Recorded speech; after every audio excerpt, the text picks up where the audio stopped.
हम लोग श्रीमद् भागवतम के तीसरे स्कंद के 11वां अध्याय जो है परमाणु से काल की गणना, इसके पुनरावलोकन को देख रहे हैं। तो कैसे देखेंगे जरा देखते हैं। देखिए, मैत्रेय मुनि ने कहा था 10वें अध्याय के अंत में कि मैं आपको मनवंतर आदि के बारे में बताऊंगा। तो मनवंतर आदि के बारे में बताने के क्रम में उन्हें काल का वर्णन करना पड़ेगा। मनु कितने लंबे समय का काल होता है, इत्यादि इत्यादि। तो वहाँ पे वे काल का वर्णन कर रहे हैं। इसमें सबसे पहले काल के सबसे छोटे अंश का वर्णन करने के लिए टॉपिक है काल की परमाणु से गणना। तो परमाणु क्या होता है उसकी व्याख्या करनी पड़ेगी और उसके बाद उसके अनुसार काल की गणना करनी पड़ेगी। मेरे पीछे बोलिए, मेरे साथ में बोलिए। मैत्रेय उवाच चर्मः सद्विशेषाणाम् अनेको संयुतः सदा परमाणु सविज्ञेयो नृणाम ऐक्य भ्रमो यतः। मैत्रेय उवाच अर्थात मैत्रेय मुनि ने कहा चर्मः सद विशेषाणाम। सद का मतलब होता है कार्य। देखिए, अब आप ये पूछेंगे कार्य क्या क्या अर्थ होता है, तो उसके लिए फिर आपको श्लोक पढ़ना पड़ेगा। वहां बहुत व्याख्या कर दी है, केवल रिवीजन हो रहा है। अब कार्य मतलब अंडरस्टूड है कि पृथ्वी आदि कार्यों के बारे में बात हो रही है। उनका जो सद विशेषणाम, जो पृथ्वी आदि तत्वों का विशेष का मतलब है अंश है। और कौन सा अंश है? चरम अंश है, लास्ट फ्रेगमेंट कहा जाएगा। जो है अन एक है, एक से अधिक है, और असंयुतः वह है साथ में किसी के नहीं आता है, सदा एक ही रूप में रहता है। सह परमाणु विज्ञेय, उसको परमाणु के रूप से जाना जाता है, देखा नहीं जाता है। तो उसकी प्रतीति कैसे, उसकी उपस्थिति का अनुमान कैसे करें? तो कह रहे हैं निर्णाम ऐक्य भ्रमो यतः। जिनके साथ में आने से मनुष्यों को ऐक्य का भ्रम होता है कि वो सब साथ में आए हुए हैं, ये तो वस्तु है, ये आकार है, वो सब दिखता है, इसको परमाणु कहते हैं। अब सबसे छोटे वस्तु का वर्णन करके अब सबसे बड़े वस्तु का वर्णन करते हैं। सत एव पदार्थस्य स्वरूपावस्थितस्य यत् कैवल्यम परम महान अविशेषो निरंतरः। सत एव पदार्थस्य, कार्य रूप पदार्थ का ही जो स्वरूपावस्थितस्य, जो अपने स्वरूप में ही अवस्थित रहता है, मतलब इसी परमाणु का हाईएस्ट फॉर्म कह लीजिए, बिगेस्ट फॉर्म, कैवल्यम और केवल रहता है, अर्थात उसमें कोई विविधता नहीं दिखाई पड़ती है, उसको परम महान कहते हैं। और वह अविशेष अर्थात स्वरूप रहित रहता है, और निरंतर मतलब भेद रहित रहता है।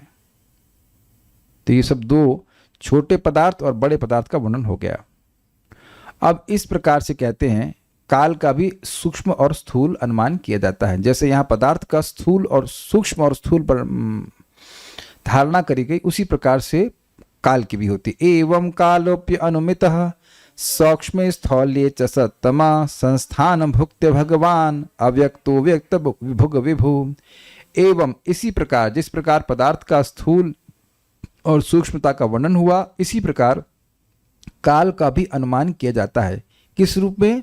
सूक्ष्म स्थौल्ये च सत्तमा, सूक्ष्मता अति छोटा स्वरूप और स्थूल अति बड़ा स्वरूप भी काल का इसी प्रकार से हे सत्तम, हे सर्वश्रेष्ठ विदुर जी, ऐसे ही समझा जाता है। संस्थान भुक्त्या, संस्थान भुक्त्या क्या अर्थ लिया गया? संस्थान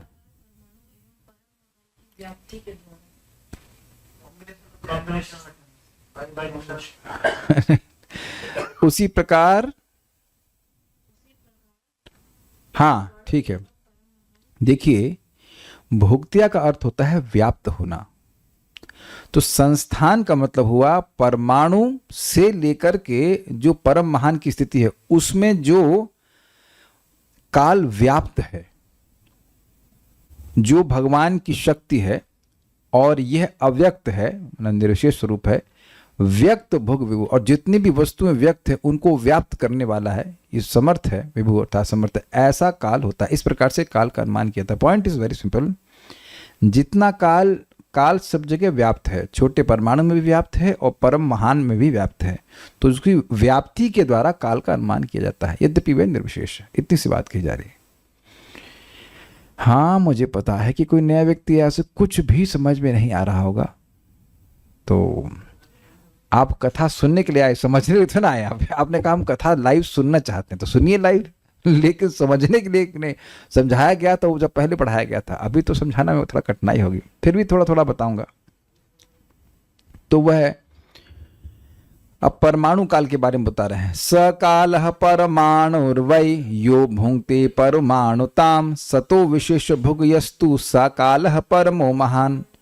उस काल को परमाणु काल कहते हैं जो भुंक्ते परमाणुताम, जो एक परमाणु में व्याप्त है, जो परमाणु में व्याप्त है वह परमाणु काल। सता विशेष भुगयस्तु सकाल परमुमान, जो इस कार्य विशेष को, जितनी भी जग भौतिक सृष्टि है उसको पूर्णता में व्याप्त करता है, उसको परम महान काल कहते हैं। बेसिकली द्विपरार्ध के समय को कह लीजिए, मोटा मोटी ब्रह्मा जी की आयु को परम महान काल कहते हैं, मोटा मोटा कह सकते हैं सर। अब थोड़ा और व्याख्या हो रही है अणु परमाणु आदि की। अणुर्द्वौ परमाणु स्यात् त्रसरेणु त्रयस्मृतः जालार्क रश्मि अवगतः खम एवानुपतन्नगात्। दो परमाणु से एक अणु होता है। अणुर्द्वौ परमाणु स्यात्, दो परमाणुओं से एक अणु बनता है। त्रसरेणु त्रयस्मृतः, और तीन अणुओं से एक त्रसरेणु बनता है। त्रसरेणु क्या है? जालार्क रश्मि अवगतः, जो खिड़की से रोशनी आती है झरोकों से, उसमें कुछ जो पार्टिकल्स दिखाई पड़ते हैं उसके द्वारा वह अवगत होता है, उसका बोध होता है। खम एवानुपतन नगात, वह आकाश की ओर ऊपर उठता हुआ दिखाई प्रतीत होता है। आपने देखा होगा रोशनी आती है तो ऊपर उठते हुए जो कण हैं उनको त्रिश्रेणु कहते हैं। अब वो क्या कहते हैं? त्रिश्रेणु त्रिकम भुंक्ते यह कालः स त्रुटि स्मृतः शतभागस्तु वेद स्यात् त्रयस्त्रिभिस्तु लव स्मृतः। तब ये क्या है? त्रिश्रेणु त्रिकम भुंक्ते, क्या मतलब हुआ इसका? हाँ, तो यह बात एक आ गई थी कि सूर्य को जितना एक परमाणु को पार करने में समय लगता है वह परमाणु काल कहलाता है। वो बात वहां पे छूट गई थी। तो अब उसी तरह से व्याख्या कर रहे हैं कि तीन त्रिश्रेणियों को व्याप्त करने में जो काल लगता है उसको त्रुटि कहते हैं। शतभागस्तु वेदस्यात्, क्या मतलब हुआ इसका? हाँ, 100 शत भाग में से डिवीजन के अर्थ में ले रहा था। त्रुटियों को 100 भाग कर दें, 100 भाग मतलब 100 गुना कर दे तो वेद कहलाता है, और 3 वेद का एक लव कहा जाता है ना ये? अरे मुश्किल है भाई, इतना आसान तो ना ये। अच्छा, निमेश स्त्रीलवो गेया आमनतस्तेत्रय क्षणः क्षणान पंच विदु काष्ठाम लघुता दश पंच च। इतना आसान है क्या ये सब? निमेश स्त्री लवो गेया, 3 लवों का एक निमेश जाना जाता है, ये ठीक है अर्थ।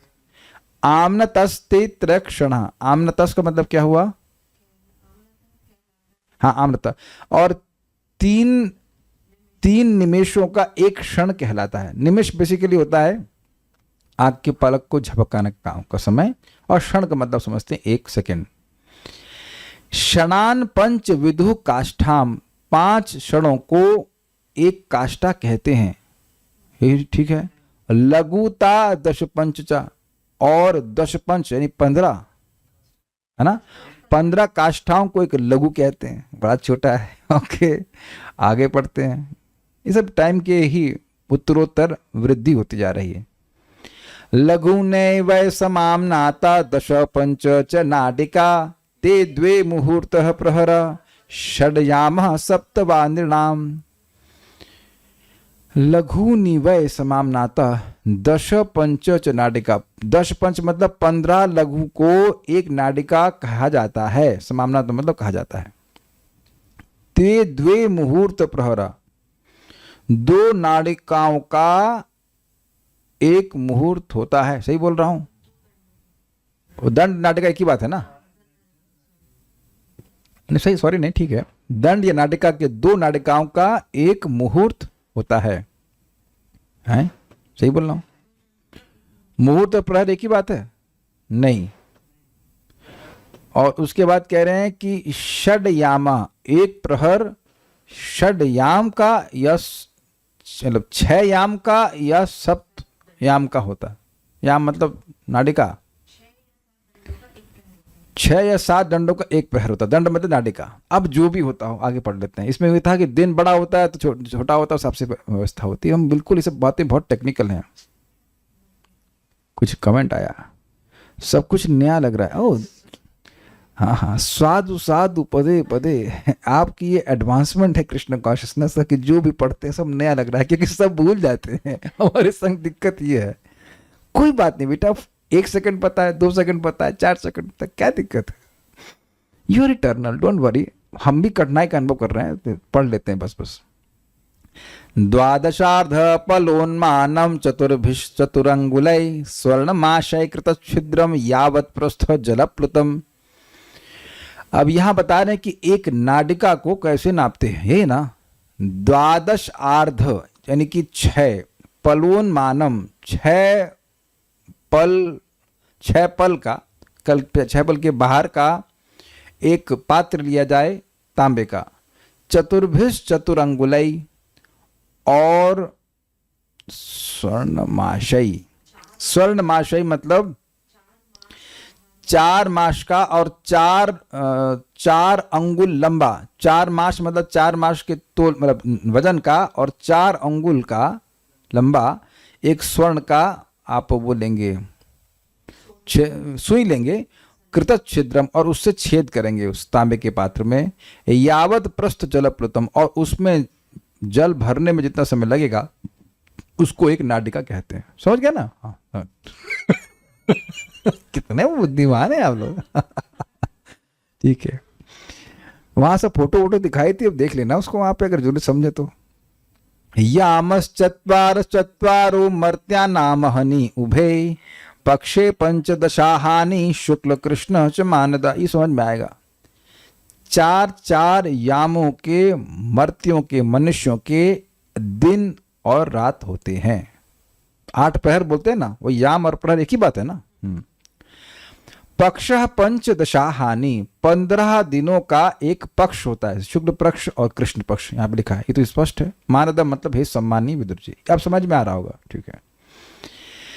तयो समुच्चयो मासः पितॄणां तदहर्निशं द्वौ तावऋतुः षडअयनं दक्षिणं चोत्तरं दिवि। तयो समुच्चयो, उन दोनों पक्षों का एक मास होता है। पितृपक्ष ने शुक्ल पक्ष और कृष्ण पक्ष को 15-15 दिन को मिला लीजिए तो एक महीना होता है। अब तो समझ में आ रहा होगा, अब तो नया नहीं लग रहा होगा। अच्छा, पितृणाम तद अहर्निशम, और ये जो हमारा महीना है ये पितरों का एक दिन और रात कहलाता है। उधर क्या देख रहे हैं? पंचांग में कुछ देखना है क्या? कल्याण कहाँ देख रहे हैं आप? भागवत में देखो। द्वौ ताव ऋतु षड अनम, दौ ताव दौ, हाँ ठीक है। इसमें 2 महीनों की ऋतु होती है, और षड अयनम, 6 प्रकार की 2 महीनों की ऋतु होती हैं। और अयनम क्या होते हैं? दक्षिणम च उत्तरम दिवी, यानी उत्तरायण और दक्षिणायन होता है। दिवी शब्द का संबंध अगले श्लोक से है। समझ रहे ना? इस साल के बारे में बात हो रही है। दिवी अयने चाहनि प्राहुर्वत्सरो 12 स्मृतः संवत्सर शतन्द्रिणाम परमायुर्निरूपितम। अयने चाहनि प्राहुर, ये 2 जो अयन हैं, दक्षिणायन और उत्तरायण, ये देवताओं के एक दिन और रात कहे जाते हैं। वत्सरो 12 स्मृतः मतलब ये पूरा जो 12 महीनों का साल है वह देवताओं के लिए एक दिन और रात है। संवत्सर शतम नृणाम परमायुर निरूपितम, मनुष्यों की आयु 100 साल, परम आयु 100 साल बताई गई है। जब ये बात कर रहे थे तब जब ये बात कर रहे थे तब बात बोल रहे हैं, अभी की नहीं। तो अरे भैया लंबा मर गए हैं क्या? 81 साल मरे हैं। 81 में तो 20 साल माइनस हो गया ना। 81 साल आप बड़ा मानेंगे ना आजकल? 81 84, अरे लंबा जी है, तो उसमें भी तो 16 साल कट गया ना। तो 100 साल ही तब बोल रहे हैं जब ये कलयुग की शुरुआत हो रही है। तो समझना चाहिए कि इस समय परीक्षित महाराज शरीर छोड़ चुके हैं, कलयुग का प्रवेश हो चुका है, तो कलयुग के लोगों की आयु जो है वो 100 साल होती है। अब क्या कहते हैं? ये क्या काहे को बोल रहे हैं?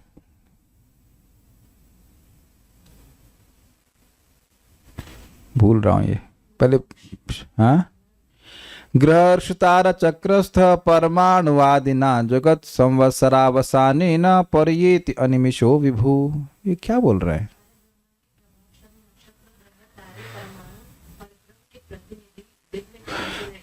ओके, याद आ गया।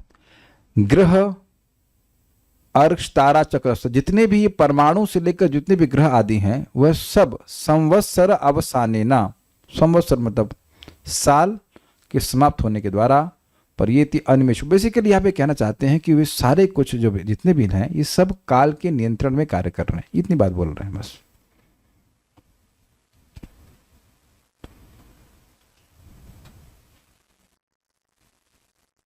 अच्छा, मैंने कुछ त्रुटि कर दी। कह रहे हैं परीक्षित महाराज का शरीर नहीं छूटा है प्रभु जी, अभी तो विदुर जी वापस जाएंगे।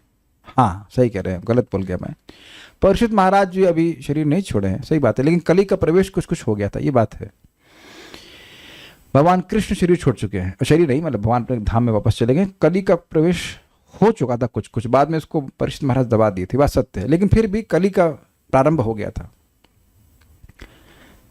अब यहाँ पर बता रहे हैं कि इस सूर्य के द्वारा अलग अलग प्रकार के ग्रहों के अलग अलग प्रकार के साल होते हैं, सूर्य और अन्य ग्रहों के द्वारा। संवत्सर परिवत्सर इडावत्सर एव च अनुवत्सरो वत्सरश्च विदुरैवं प्रभाष्यते। संवत्सर मतलब सूर्य का साल 365 दिन का, परिवत्सर किसका साल है भाई? बृहस्पति का साल है। इडावत्सर जो है वो समन के संबंध में साल है। अनुवत्सर किसका साल है? चंद्र के समान है। और वत्सरश्च अन्य नक्षत्रों को जोड़ करके वो बोलते हैं। ये सब बातें बड़ी कॉम्प्लिकेटेड थी, इन सबको कहते हैं विदुर जी, इस प्रकार से कहा जाता है, अलग अलग प्रकार के साल हैं बस। अब ये बड़ा सुंदर है, कह रहे हैं कि ये सूर्य सबका कल्याण कर रहा है। जो सकामी हैं उनको तिथि का बोध कराकर कि भाई इस तिथि में तुम ये पूजा करोगे तो तुमको ये लाभ होगा, उनका कल्याण करता है, उनका उपकार करता है। और जो लोग निष्काम हैं उनको बता रहा है कि भैया एक दिन खत्म हो गया, मोक्ष की तैयारी करो। तो ऐसे सभी का उपकार करने वाले सूर्य का बलि देकर के अर्थात उपहार आदि देकर के सम्मान करना चाहिए, पूजा करनी चाहिए। यह सृज्य शक्ति मूर्धो श्वसयन स्वशक्त्या पुंसो भ्रमा यदि विधावति भूत भेद कालाख्यया गुणमयम कृतभिर्वितन्वंस तस्मै बलिम हरत वत्सर पंचकाय। यह सृज शक्ति, जो सृज शक्ति को द्वारा, अपनी सृज शक्ति के द्वारा ऊर्ध्वाश्वसन स्वशक्तया। देखिए वो कह रहे हैं कि ये सूर्य विभिन्न बीजों में सृज शक्ति का संचार करता है। विभिन्न प्रकार से, विभिन्न प्रकार के बीज हैं, वो अलग अलग प्रकार से अंकुरित होते हैं, अलग अलग पौधे उससे आते हैं। स्वशक्तया अपनी काल शक्ति के द्वारा पुंसः अभ्रमाया, मनुष्यों के अभ्रम के लिए। अभ्रम का मतलब था कि उनका भ्रम तोड़ते हुए जो निष्काम लोग हैं कि अरे भाई तुम्हारा समय बहुत नहीं बचा है, तुम भजन की तैयारी करो, भजन करो। दिवी अंतरिक्ष में धावती, ये भागते हैं। कौन? भूत भेद। भूत भेद का मतलब है ये एक भेद, मतलब विशेष प्रकार के पंच महाभूत अर्थात अग्नि से ही बने हुए हैं। ये अलग है, ये इनका भेद है। सूर्य का भेद है अन्य ग्रहों से, क्योंकि विशेष रूप के भूत अर्थात अग्नि तत्व से ही बने हुए हैं। ऐसे सूर्य भागते रहते हैं।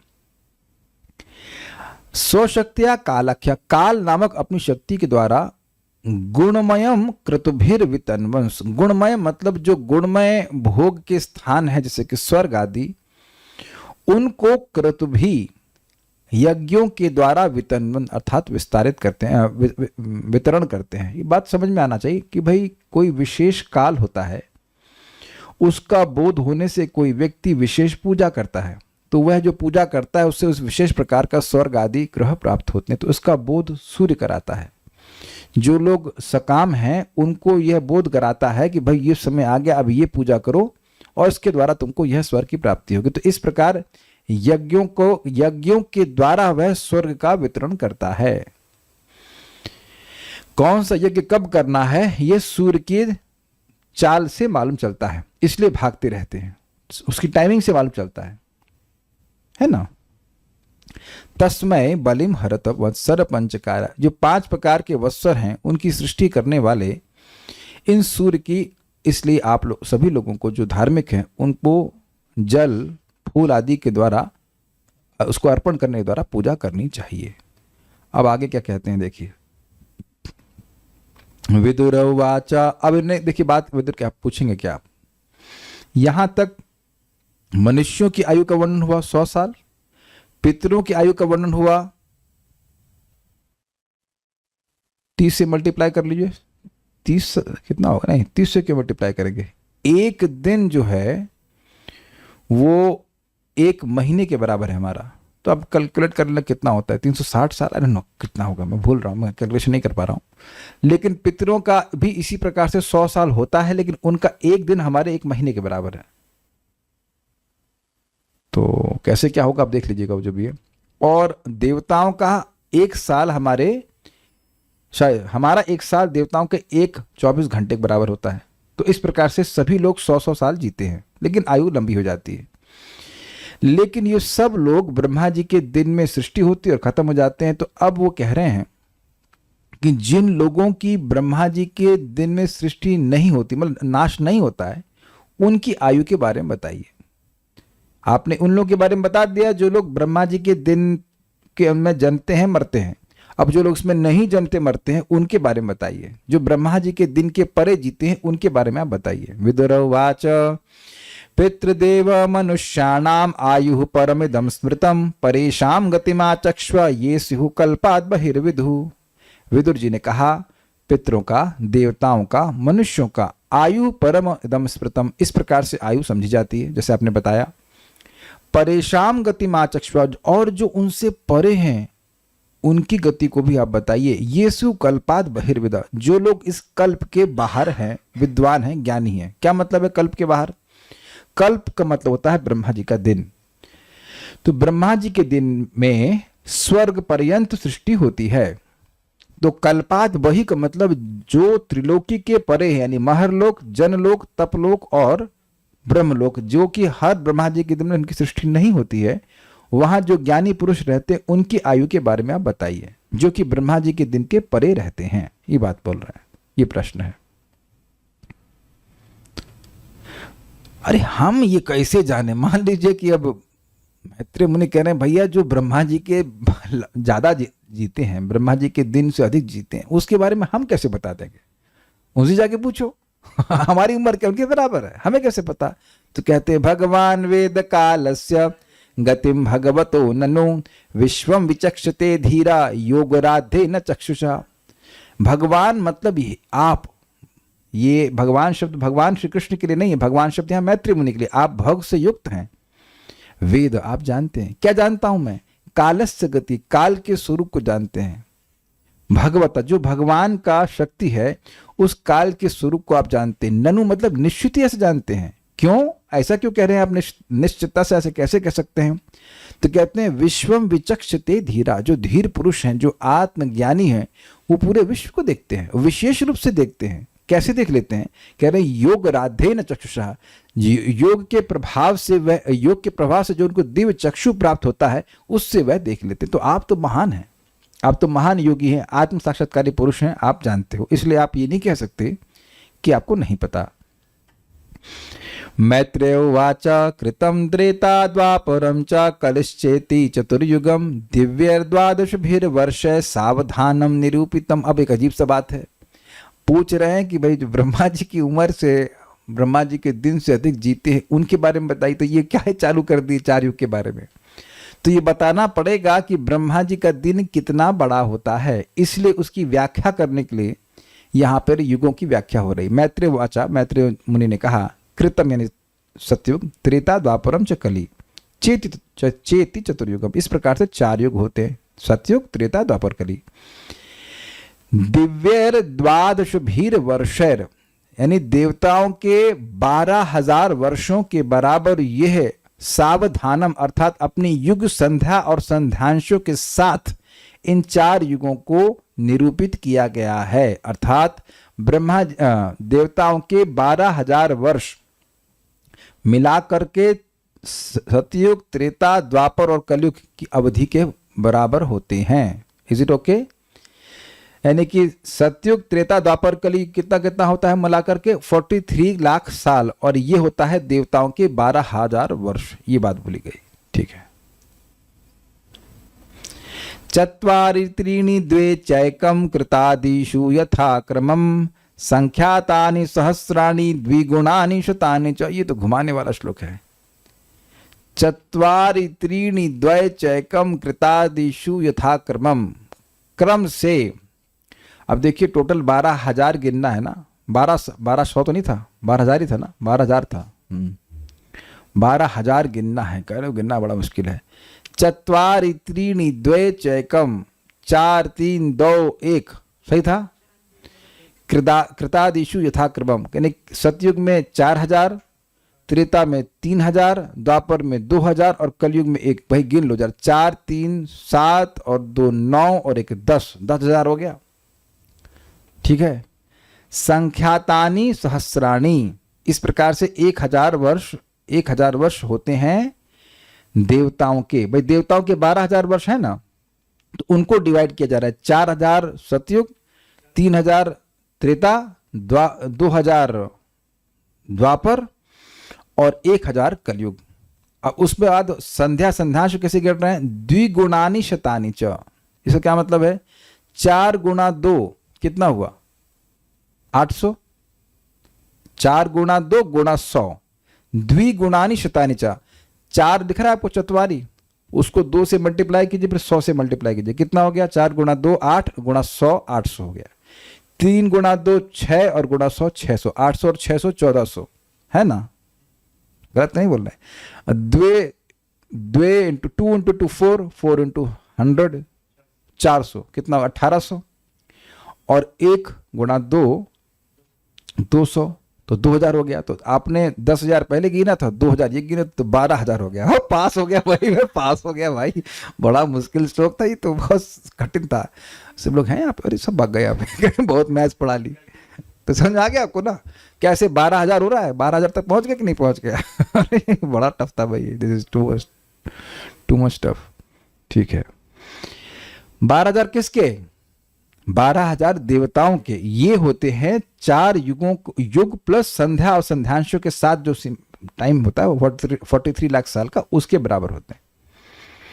चलो मैत्री मुनि कहीं बच्चा पास हो गया पास कर दिया।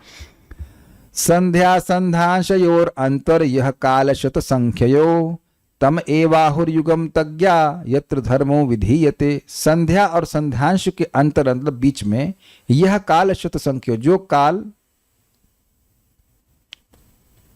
शत संख्यो, क्या बोला शत संख्यो का अर्थ?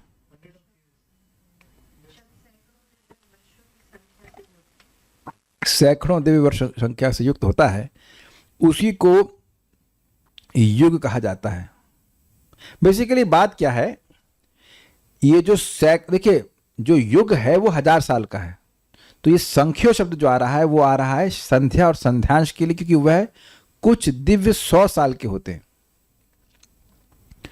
युग संध्या कैसे कैलकुलेट हुआ? उस क्लास में थी कि नहीं थी आप? 19वीं क्लास में। अब पूछ रहे हैं कि कैसे कैसे कैलकुलेट हुआ। संध्या मतलब युग की शुरुआत और संध्यांश मतलब युग का अंत, तो बीच वाला पार्ट मतलब वही जो है वो युग कहलाएगा और शुरुआत वाले पार्ट जो है संध्या संध्यांश कहलाएंगे। कहाँ थे हम लोग? हाँ, तो हम बात कर रहे थे कि संध्या संध्यांश का जो शत संख्या, मतलब देखिए संध्या कैलकुलेट करी गई थी, जो सतयुग की संध्या थी वो थी, संध्या और संध्यांश था वो था 800 साल का। 400 डिवाइड कर लीजिए तो वो 100 की गणना में है ना।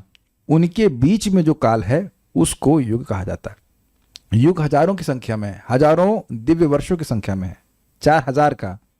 तो इस संख्या शब्द जो आ रहा है शत संख्या, मतलब ये संध्या और संध्यांश को इंगित कर रहा है, वह युग को इंगित नहीं कर रहा है। समझा गया? उसी में युग धर्म का विधि मतलब विधि कही जाती है, तो ये बात कहते हैं। अब कैसे कैसे धर्म घटता है बताते हैं। धर्मश्चतुष्पान मनुजान कृते समनुवर्तते सैवानेश्व धर्मेणा व्यतिपादेन वर्तता। कृते अर्थात सतयुग में सम्यक रूप से अनुवर्तित था, अर्थात सम्यक रूप से वर्तमान था। क्या? चतुष्पान मनुजान धर्मान, चारों पैरों से धर्म जो मनुष्य में था वह वर्तमान था। स एव वही धर्म अन्येषु अन्य युगों में अधर्मेण वर्तता, अधर्म के क्रमशः बढ़ने से व्यतिपादेन एक एक चरण से व्यतीत होता रह गया, कम होता चला गया। अब यहां पे बात आ रही है कि ब्रह्मा जी का दिन कितना बड़ा होता है। तो ये बेसिकली बात बता दी गई कि चतुर्युग क्या होते हैं और उनकी तुलना दिव्य वर्षों से कर दी गई। जो 4 युग हैं वो कितने हैं? वह 12,000 दिव्य वर्षों के बराबर हैं। अब कहते हैं त्रिलोक्या युग सहस्त्रम बहिर ब्रह्मणो दिनम तावतेव निशातात यन्निमीलते विश्वसृक्। हे बेटा, त्रिलोक्या बहिर, तीनों लोकों के बाहर, ब्रह्मणा का मतलब महरलोक से लेकर के ब्रह्मलोक तक, महरलोक, जनलोक, तपलोक और ब्रह्मलोक तक, युग सहस्त्रम दिनम तावत, 1000 युगों तक एक दिन होता है। तो अब आप समझ गए होंगे कि युगों की व्याख्या करने के द्वारा ब्रह्मा जी के एक दिन की अवधि का वर्णन हो गया। इजी था ना समझने में? भाई आपको ये समझ में आ गया कि 4 युग क्या होते हैं और 4 युग कितने लंबे होते हैं, उसके द्वारा ये समझ में आ गया कि ब्रह्मा जी का दिन कितना बड़ा होता है। तावत एव निशा, बेटा ये समझो कि रात भी इतनी ही बड़ी होती है, रात छोटी नहीं होती है। उनका से दिन और रात छोटा बड़ा नहीं होता है, वो बराबर रात होती। समझ गए बेटा? समझे? समझ गए, ठीक है। तो रात में करते क्या है वो? यन्निमीलति विश्वसृक्, जो विश्व के सृष्टा ब्रह्मा जी हैं वो उस टाइम सो जाते हैं और उनकी नाइट ड्यूटी नहीं होती। ही स्लीप्स। ओके।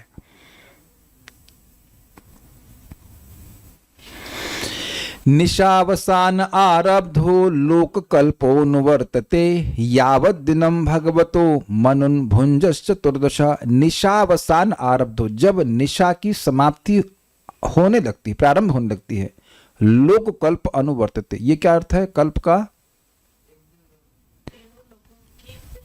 हाँ, तीनों लोगों की फिर से उत्पत्ति प्रारंभ होने लगती है या होती है। और यावत दिनम भगवत, जब तक भगवत अर्थात है ब्रह्मा जी की बात, जब तक ब्रह्मा जी का दिन रहता है तब तक मनुन भुंजश चतुर्दश, तब तक 14 मनु इस जगत पे राज्य करते हैं। भुंज मतलब राज्य करते हैं, पालन करते हैं। स्वस्वम कालम मनुर्भुंक्ते साधिकाम ही एक सप्ततिम, अपने अपने काल को मनु भोगते हैं अर्थात उसको पालन करते हैं। साधिकाम ही एक सप्ततिम, 71 युगों से थोड़ा अधिक समय तक वह अपने काल का भोग करते हैं अर्थात राज्य करते हैं। 71 चतुर्युग तक वह राज्य करते हैं। देखिए अब समझ में आ रहा होगा कि चतुर्युग की व्याख्या क्यों करी गई है। अब बार बार मनु कितने समय तक राज्य करता है उसको सेकेंडों में या सालों में बताने की जरूरत नहीं, वो युगों में ही नाप दिया जाएगा। अब आप लोग अपनी धोती को सेंटीमीटर में तो नहीं नापते हैं ना। आज एक वक्त उनको शायद धोती देने वाले थे, पता नहीं कहाँ पहुंच गई धोती, अब तक आई नहीं। लेकिन तो कितनी लंबी धोती, मैं कहूँ वो 1000 मिलीमीटर मान लो मैं तो बोल दूं तो समझ ही नहीं, अंदाज नहीं पड़ेगा ना धोती कितने मिलीमीटर। तो धोती को आप मीटर में नापते हैं ना, तो मीटर एक बड़ी इकाई है, मिलीमीटर में तो आप नहीं नापते हैं। कोई कहे कि चूहे के लिए क्या ना मिलीमीटर, तो मिलीमीटर का हिसाब किताब नहीं है। और मैं कहूँ कि चावल कितने मीटर का होता है, चावल पूछ रहा हूं, चावल कितने मीटर का होता है? क्या सुनाई पड़ा आपको? चादर नहीं, चावल, चावल। तो वहां कोई मतलब नहीं, चावल को किलो में नापते हैं। अच्छा मान लीजिए आप कहो कि 1 mm का चावल होता है फॉर एग्जाम्पल, तो कितने mm का चावल चाहिए आपको? ये प्रश्न आप कभी करेंगे नहीं। एक वक्त करें 2 mm, अच्छा आपके लग रहा है बासमती कभी खाए नहीं, बासमती 2 mm का होता है, बड़ा भी हो जाता है। तो पॉइंट इज वेरी सिंपल कि इस ये जो इकाई है उसको सेट करना होता है कि आप क्या नाप रहे हैं। तो यहाँ मनुओं की जो आयु है वो आप युगों में नाप रहे हैं, तो इसलिए बात हो रही है। आप लोग कब तक कितने युगों तक रहते हैं तो हम लोग युग, अरे तो कुछ साल जी जाए वो भी स्वस्थ चला जाए तो बड़ी बात है। एक भक्त को कह रहे थे, प्रभु जी आप इतने डॉक्टर क्यों चेंज कर रहे हैं? हमने कहा अगर एक से ठीक हो गया होता तो चेंज क्यों करता इसमें मेरी गलती क्या है भाई, मैं ठीक होना चाहता हूँ, ठीक कोई कर नहीं रहा है तभी ना चेंज कर रहा हूँ। अच्छा जो पूछो कि 20 साल से क्या हरे कृष्ण मंत्र चेंज किए हैं? नहीं चेंज किए, कि उससे लाभ हो रहा है। अब जो लाभ नहीं कर पा रहे हैं तो क्या करें भाई, इसमें डॉक्टर का भी तो कुछ दोष है ना, ये परहेज करो, वो परहेज करो, ये करो, ये दवा खाओ, वो खाओ, अब नहीं ठीक हो क्या करें बताइए चेंज करना पड़ेगा। तो हम खाली इस बात पे बोल रहे हैं कि थोड़ा सा जीवन है कलयुग, उसमें भी 1000 तरह के रोग होते हैं। नहीं हम डिफ्लेक्ट नहीं करेंगे, हम लोग क्या युग के बारे में, हमारा युग से हमारी गणना नहीं होती है, मनुओं की होती है। ये नहीं बोल रहे हैं कि कितने युग तक वो टीबी से परेशान रहे हैं ये नहीं बोल रहे हैं, मनु को टीबी भी नहीं होती है स्वस्थ रहते हैं। इसे इमेजिन 71 चतुर्युग तक एकदम स्वस्थ रहो। लिखा कहीं नहीं, भागवत में लिखे होंगे कि मनु एक बार बुखार हो गया, जुकाम हो गया, शत्रुपा को लेके अस्पताल जा रहे हैं, कुछ नहीं। इतना सामर्थ्य भगवान दे रहे हैं कि कितने युग बीत जाए, 71 चतुर्युग तक एकदम स्वस्थ रहते हो दिस इज अमेजिंग ना। चलिए मजाक नहीं, वापस आते हैं। आज खत्म तभी करेंगे जब हम ये पूरा अध्याय कर लेंगे, आज छोड़ने वाले नहीं है। कल हमको अध्याय शुरू करना है, 12वां अध्याय बड़ा मजेदार है। मनवंतरेषु मनवस्तद्वंशार्षयः सुरः भवन्ति चैव युगपत् सुरेशाश्चानु ये च तान्। मनवंतरेषु मनवस, मनवंतरों में मनु और उनके वंशज तद्वंशा, वो सब एक के बाद एक आते हैं। ऋषयः सुरा भवन्ति चैव युगपत्, जो ऋषि हैं सप्तऋषि और देवता जो हैं वो एक साथ आते हैं। और सुरेशचा, सुरेश मतलब सुरों के ईश अर्थात इंद्र भी, और उनके जो अनुगत गंधर्व आदि वो सब एक साथ ही मनवंतर में प्रकट हो जाते हैं।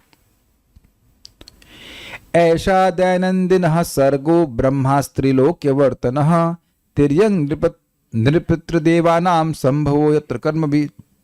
ऐसा इस प्रकार से दैनंदिनः सर्ग, ये ब्रह्मा जी का ये जो डेली शेड्यूल है, दैनंदिन मतलब होता है डेली शेड्यूल है, ऐसा होता 14 मनवंतर मन हो जाएंगे समय, हम भी कहीं होंगे इसमें somewhere, is it not for few seconds.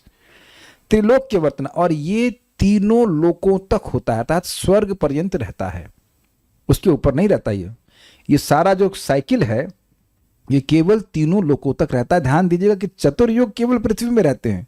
ये मनुओं का आना जाना जो सिस्टम है, और ऋषियों का आना जाना और देवताओं का आना जाना, वो सब जो है वो केवल त्रिलोकी तक विद्यमान है। और इसमें तिर्यंगिनी जानवर, नृ मतलब मनुष्य, पितृ मतलब पितृ, देव और इस सभी लोग अपने अपने कर्मों के द्वारा संभव अर्थात प्रकट और अप्रकट होते रहते हैं।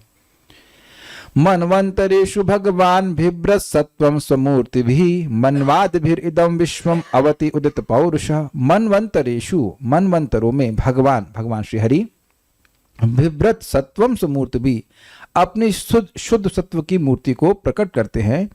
और मनवाद भीर इदम विश्व, मनु आदि के द्वारा इस विश्व की अवति अर्थात रक्षा करते हैं। उदित पौरुष, अपने पुरुषावतार के प्राकट्य के द्वारा वैसा करते हैं। Okay next. अब यहां सृष्टि की बात हो गई, अब यहां थोड़ा प्रलय के बारे में बात हो रही। तमो मात्रामुपादाय प्रतिसंरुद्ध विक्रम कालेनानुगता शेषा आस्ते तूष्णीम दिनात्यये। दिनात्य मतलब दिन की समाप्ति होने पर ब्रह्मा जी करते हैं, क्या करते हैं? तमो मात्रम उपादाय, तमोगुण को मात्रम अर्थात थोड़ी अंश मात्रा में स्वीकार करके प्रतिसंरुद्ध विक्रम, विक्रम मतलब जो त्रिलोकी है उसको प्रतिसंरुद्ध कर देते हैं। अर्थात संकर्षण भगवान के मुख से जो अग्नि प्रकट होती है उससे स्वर्ग लोक तक सभी ग्रह जो हैं वह ढक जाते हैं अग्नि से, प्रलय की अग्नि से। ये आंशिक प्रलय के बारे में बात कर रहे हैं। कालेनानुगत शेषा, काल के द्वारा अनुगत अर्थात अनुप्रविष्ट, प्रविष्ट होकर के अशेष अर्थात सभी जीव तूष्णिम आस्ते शांत हो जाते हैं, अर्थात वह माई की लीला नहीं करते हैं, उनको देह नहीं प्राप्त होते हैं और वह कुछ कार्य नहीं कर रहे होते हैं। ये दिन आते मतलब दिन के समाप्त होने पर ऐसा होता है। तमेवान्वपिधीयन्ते लोका भूरादयस्त्रयः निशायाम अनुवृत्तायाम निर्मुक्त शशि भास्करम। तम एवाव अभिधीयन्ते, जैसे जैसे ये तमोगुण ने ये रात्रि आती है और निकट, लोकार भूर आद्यस्त्र, तीनों लोक जो हैं, निशायाम अनुवृत्तायाम, इस अर्थ का लिया गया है, हाँ, ब्रह्मा जी की रात्रि के पास आने पर, न एक मिनट, गलत हो गया, रुक जाइए। तम एवाव अभिधीयन्ते लोका, तम का अर्थ क्या लिया यहाँ पे, हाँ यस, लोक निशायाम अनुवृत्तायाम, जब ब्रह्मा जी की रात्रि पास आती है तो जो तीनों लोक हैं वह तो समाप्त होते ही हैं। तम शशि भास्करम, ये जो शशि और भास्कर यानी कि सूर्य चंद्रमा है, वह भी अपिधीयन्ते, वह भी अब प्रकाश से रहित हो जाते हैं। हाँ, निर्मुक्त शशि भास्कर, इसमें वहां पे प्रकाश नहीं पहुंचता है। यानी कि हमने जो समझा ये था कि चंद्रमा और सूर्य का प्रकाश त्रिलोकी में नहीं जाता है, ऊपर के लोकों में जाता है, लेकिन इधर नहीं जाता है, जैसे रात्रि यात्री। अब क्या होता है, त्रिलोक्याम दह्यमानायाम शक्त्या संकर्षणाग्निना यान्ति उष्मणा महरलोकात् जनम भृगवादयो आदयोर्दितः। जब तीनों लोक जल रहे होते हैं, त्रिलोक के दह्यमानायाम, कैसे जल रहे होते हैं, शक्त्या संकर्षणाग्निना, संकर्षण भगवान की अग्नि के द्वारा जब वो जल रहे होते हैं, तो यान्ति उष्मणा महरलोकात्, उनकी ऊष्मा से, उस अग्नि की गर्मी से महरलोक के जो वासी है वो अर्धता अर्थात पीड़ित होते हैं, तो इसलिए भाग जाते हैं वो यान्ति, भगो गया, बहुत गर्मी हो रही, हीट हो रही है, कहाँ भाग जाते हैं, कह रहे जन लोक को चले जाते हैं। कौन, भृगुवादी, ये भृगु लोग सब गृहस्थ होते, सारे गृहस्थ भगे पलटन लेकर के भागो भागो भागो, गर्मी हो रही, एसी नहीं काम कर रहा है, so will they run away.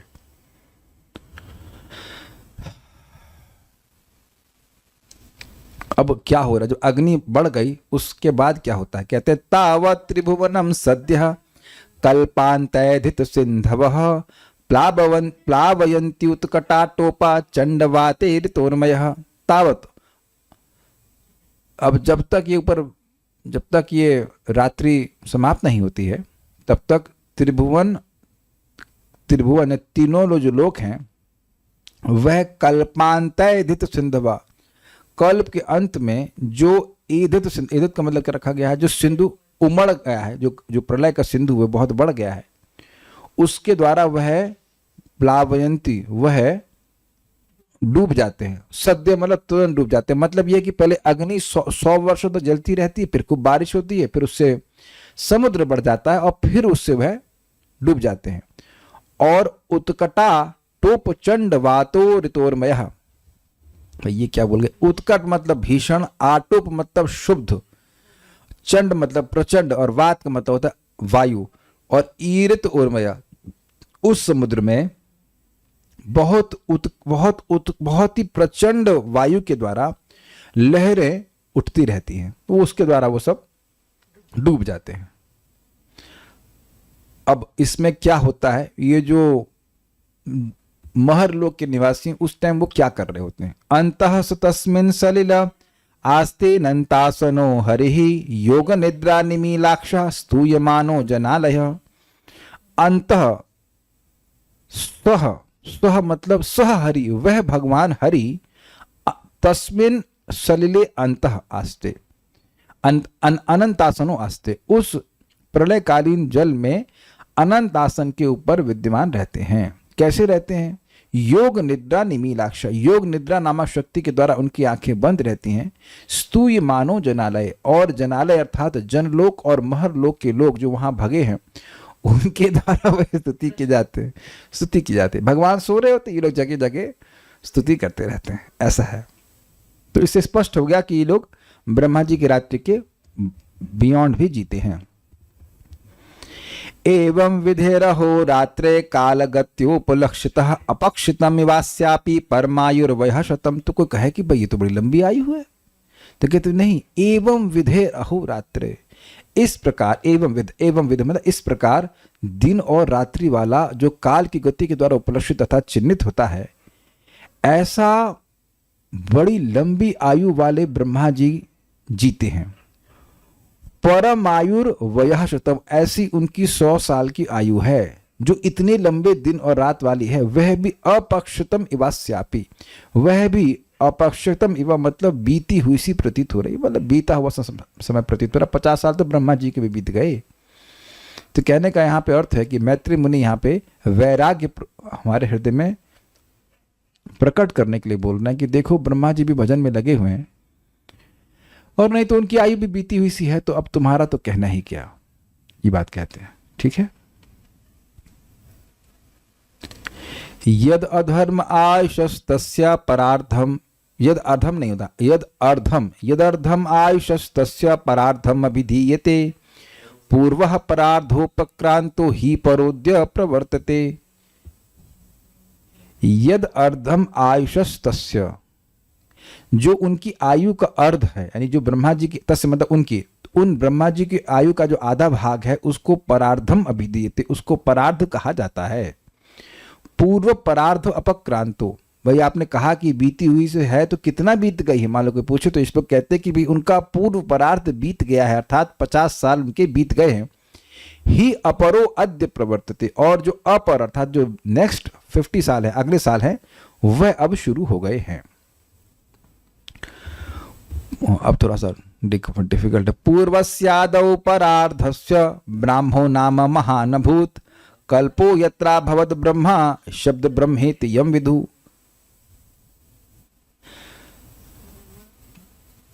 पूर्व परार्ध के जो सबसे पहला कल्प था उसको ब्रह्म कल्प कहते हैं, महान कल्प था, और उसमें ब्रह्मा प्रकट हुए थे। यत्र अभवद ब्रह्मा, यम शब्द ब्रह्मेति विदु, जिनको शब्द ब्रह्म भी कहा जाता है।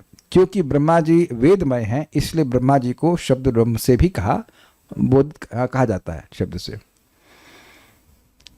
तस्यैव चान्ते कल्पो भूत यम पाद्मम अभिचक्षते, यद हरेर्नाभिसरस आसील लोक सरोरुहम। अब इसमें बहुत सारे अर्थ थे। तस्यैव चान्ते, उसके ही अंत में, उसके ही अंत का मतलब उस परार्ध के अंत या उस ब्रह्म कल्प के अंत में जो कल्प हुआ था उसको पाद्मम अभिचक्षते, उसे पाद्म कल्प कहते हैं। यानी कि ब्रह्मा जी के ब्रह्म कल्प के नेक्स्ट वाला कल्प को पाद्म कल्प कहते हैं, और जो पहला परार्ध है मैंने 50 साल है, उसके अंत में जो आखिरी कल्प था उसको भी पाद्म कल्प कहते हैं। और बाकी जिसको जो कहना है वो कह लीजिए। इतना तो बात समझ में आई थी। क्यों कहते हैं? यद हरेर नाभि सरोवर, जिस समय भगवान हरि की नाभि सरोवर से आसील लोक सरोरुहम, जो लोकात्मक पद्म था, वह प्रकट हुआ था। बाकी जो कंफ्यूज होना चाहते हैं वो आप लोग लेक्चर सुन लेना, ठीक है। अयम तो कथितः कल्पो द्वितीयस्यापि भारत वाराह इति विख्यातो यत्रासि शुकरो हरि। यह जो कल्प है उसको द्वितीय है और उसको वराह कल्प कहते हैं, जिसमें भगवान हरि शुकर के रूप में आए थे, इसलिए इसको वराह कल्प कहते हैं। कौन सा कल्प भगवान जाने। अब आगे पढ़ लेते। कालोयम द्विपरार्धाख्यो निमेष उपचर्यते अव्याकृतस्य अनंतस्य हीनादिर जगदात्मना। ये बड़ी अच्छी बात कह रहे हैं। भगवान की अनंतता का बोध कराने के लिए वह इस प्रकार की बात कहते हैं कि कालोयम द्विपरार्धाख्यो, ये जो काल है जो द्विपरार्ध के रूप में विख्यात है, इसकी उसका उपचार एक निमेष के लिए, निमेष के रूप में किया जाता है भगवान के लिए। मतलब उपचार का मतलब ऐसे मानते हैं कि भगवान का एक निमेष ब्रह्मा जी के द्विपरार्ध के बराबर है, यद्यपि ऐसा एग्जैक्टली नहीं कहा जा सकता क्योंकि भगवान अनंत है। क्यों खाली उपचार करते हो? तो कहते हैं अव्याकृतस्य, जो काल के द्वारा परिवर्तित नहीं हो सकते हैं, इस कारण से अनंत हैं। और क्योंकि अनंत हैं और क्योंकि वे अनादि हैं, इस कारण से काल के द्वारा परिवर्तित नहीं होते हैं। ऐसे जगत आत्मना, जो सभी की आत्मा है और काल के भी आत्मा है, उनका एक निमिष के बराबर ये द्विपरार्ध का काल माना जाता है। ऐसा है नहीं कि बराबर करके उसके बाद भगवान की आयु भी आप 100 साल नाप दें, ऐसा नहीं कहा जा सकता। तो ये दिखा रहा है कि भगवान किस प्रकार से असीमित है। कालोयम परमाणु आदिर, अच्छा ऐसा कारण क्यों है? भगवान काल के द्वारा कैसे प्रभावित नहीं होते, उसकी व्याख्या कर रहे हैं। कालोऽयं परमाण्वादिर्द्विपरार्धान्त ईश्वरः नैवेशितुं प्रभुर्भुम्ना ईश्वरो धाम मानिनः। अयम काल परमाणुवादिर द्विपरार्धांत ईश्वर। ये जो काल है जो परमाणुवादी से लेकर द्विपरार्ध के अंत तक है, ये ईश्वर है, नियामक है। नैव ईशितुम प्रभुर्भुम्ना, लेकिन भूमना अर्थात भगवान श्रीहरि जो कि असीमित हैं, उनका ये प्रभु नहीं है, उनका ये स्वामी नहीं, उनको कंट्रोल करने में समर्थ नहीं है। ईश्वर, ये ईश्वर है, समर्थ है। किनका? धाम मानिनाम, जो अपनी पहचान अपने शरीर से करते हैं या जो सोचते हैं कि सत्यलोक हमारा है, जिनकी पहचान अपनी देह से होती है या अपने ग्रह से होती है कि यहाँ के बॉस हम हैं, उनका बॉस है ये काल। लेकिन जो भगवान के भक्त हैं, जो अपनी पहचान कृष्ण के सेवक के रूप में करते हैं, उनका ये काल स्वामी नहीं है। तो भगवान का कैसे हो जाएगा? भगवान का तो है ही नहीं और उन लोगों का भी नहीं है जो अपनी पहचान भगवान से करते हैं। अब यहाँ एक बड़ी अद्भुत बात कह रहे हैं कि ये जो महान ब्रह्मांड है वो भगवान के सामने एक परमाणु के समान है, बहुत छोटा है। विकारैः सहितो युक्तैर् विशेषादिभिरावृतः आंडकोशो बहिरयं 50 कोटि विस्तृतः। विकारय अर्थात 16 विकारों से तो गिना जाए। 16 विकार क्या हैं? 5 कर्मेंद्रियां, 5 ज्ञानेंद्रियां, 1 मन और 5 महाभूत। मैं पहले कहां तक पहुंचे? 5 5 10 फिर 11 और 5 पंच महाभूत, 16 हो गया।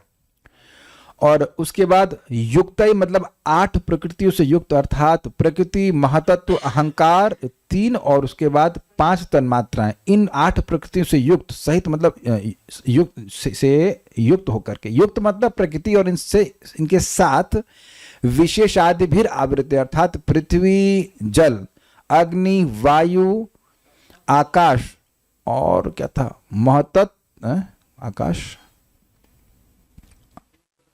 ना, उसके बाद और 2 तत्व आ रहे ना, महातत्व और प्रधान, है ना। इनसे जो आवृत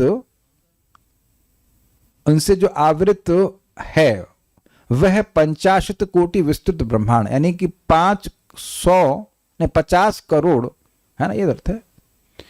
50 करोड़ तो था, 50 करोड़ योजन का जो डायमीटर वाला ब्रह्मांड है वह है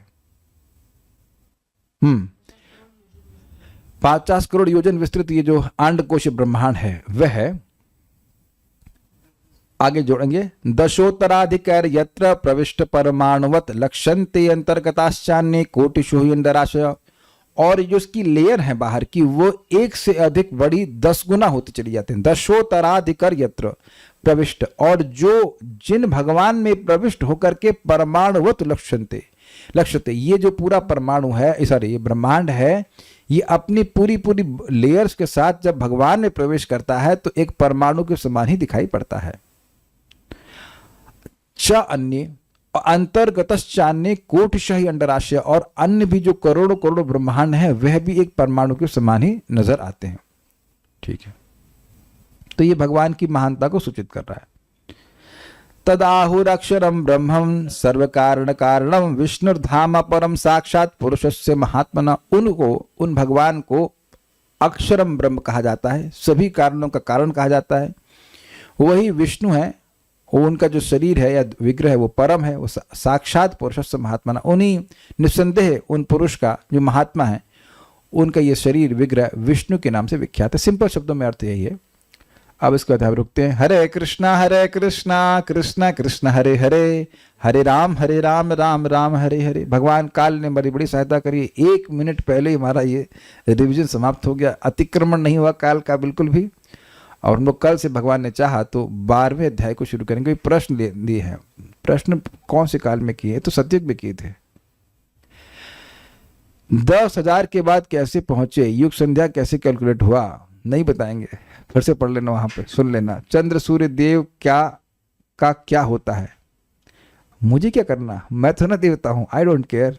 प्रलय के बाद देवता चैंग हो जाते हैं चेंज जाते हैं या वही रहते हैं। चाइनीज कौन आ गया भाई, चैंग ठीक है, चेंज जाते हैं। हाँ जी भाई, तो वहां पे व्याख्या करी गई थी कि हर मनवंतर के बाद ही देवता चैंग चेंज हो जाते हैं, अब इससे चेंज हो जाते हैं। तो उसमें अब प्रलय के बाद तो चेंज हो ही जाएंगे ना, क्या दिक्कत है। ओके, समझ में आ गया, काल की बात है, सब काल करने वाला है। तो बहुत बहुत धन्यवाद, आप लोगों ने समय दिया। श्रीमद् भागवतम की जय, श्रील प्रभुपाद की जय, निताई गौर प्रेमानंदे।